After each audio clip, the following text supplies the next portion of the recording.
Hello friends, welcome to খেল দুনিয়া। আগামী 23 তারিখ জামশেদপুরের বিরুদ্ধে মাঠে নামছে মোহনবাগান। সেই ম্যাচে মাঠে নামার আগে মোহনবাগান শিবিরে দুশ্চিন্তা কিন্তু চোটাঘাত। তো সেই চোটাঘাত ছাড়িয়ে গ্রেগ স্টুয়ার্ট, অনিরুদ্ধ থাপা, আশিস রায়রা কি ফিরতে পারবেন সেই ম্যাচে? তো সেটাই এই মুহূর্তে সব থেকে আলোচনার বিষয়, কারণ এই তিনজন প্লেয়ার এই মুহূর্তে চোটগ্রস্ত হয়ে রয়েছেন এবং এই তিনজন প্লেয়ারই কিন্তু ফার্স্ট 11-এর অত্যন্ত গুরুত্বপূর্ণ প্লেয়ার।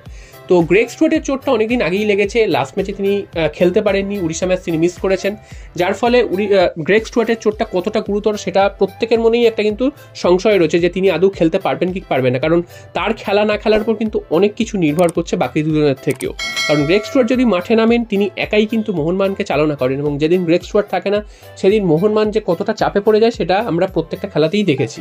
তো সেই কারণে গ্রেগ স্টুয়ার্ট মাঠে কবে নামবেন এটা কিন্তু সমর্থকদের মধ্যে সব থেকে বেশি প্রশ্ন জাগছে। তো যেটা জানা যাচ্ছে মোহনবাগানের কিন্তু প্র্যাকটিস শুরু হয়ে গেছে। তোমরা জানো যে ছুটি ছিল, প্র্যাকটিস গতকাল থেকে শুরু হয়েছে মোহনবাগানের প্র্যাকটিস। ভারতীয় ফুটবলাররা যারা ভারতীয় টিমে ছিল তারাও ফিরে আসবে। তো গ্রেগ স্টুয়ার্ট তিনি কি প্র্যাকটিস করছেন? হ্যাঁ, গ্রেগ স্টুয়ার্ট তিনি প্র্যাকটিসে যাচ্ছেন। তিনি যে দেশে ফিরে গেছিলেন তো সেখান থেকে চলে এসেছেন, তিনি প্র্যাকটিসেও যাচ্ছেন।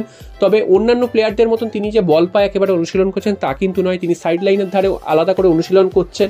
এবং অনিরুদ্ধ থাপা তিনিও চোটগ্রস্ত ছিলেন, তো তার সাথেই তিনি কিন্তু অনুশীলন করছেন, হালকা দৌড়ঝাঁপ করছেন। তো সেইভাবে কিন্তু বল পায় প্র্যাকটিস করছেন না। তো এবার প্রশ্ন হচ্ছে তিনি তাহলে জামশেদপুর ম্যাচে খেলবেন কি খেলবেন না? তো যেটা মনে করা হচ্ছে জামশেদপুর ম্যাচে হয়তো তাকে না খেলানোর সম্ভাবনাই বেশি, কারণ হোসে মলিনা তিনি কিন্তু ঝুঁকি নেবেন না।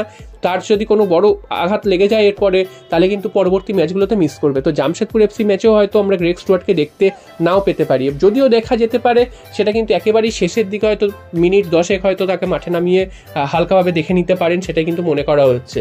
অন্যদিকে চলে আসি আরও একজন প্লেয়ার অনিরুদ্ধ থাপা, তিনি কি মাঠে নামতে পারবেন কি পারবেন না এটাও একটা প্রশ্ন, কারণ অনিরুদ্ধ থাপা তিনিও চোট পেয়েছিলেন উড়িষ্যা এফসি ম্যাচে, তাকে কিন্তু আহমেদ জাউ বিশ্রীভাবে ট্যাকেল করেছিল, যার ফলে তিনি মাঠ ছেড়ে বেরিয়ে যেতে হয় এবং চোটটা দেখে বোঝা গেছিল যে গুরুতর চোট। তো অনিরুদ্ধ থাপা কিন্তু অনেকটাই সুস্থ হয়ে উঠেছে, যেটা শোনা যাচ্ছে 23 তারিখের ম্যাচ অর্থাৎ জামশেদপুর ম্যাচে অনিরুদ্ধ থাপার মাঠে থাকা কিন্তু এক প্রকার পাকা প্রায় নিশ্চিত হয়ে গেছে। যদি না কোনো অঘটন ঘটে বা পরে গিয়ে যদি কোনো ডিসিশন চেঞ্জ হয় সেক্ষেত্রে সেটা আলাদা ব্যাপার, তবে জামশেদপুর ম্যাচে অনিরুদ্ধ থাপা কিন্তু থাকবেন।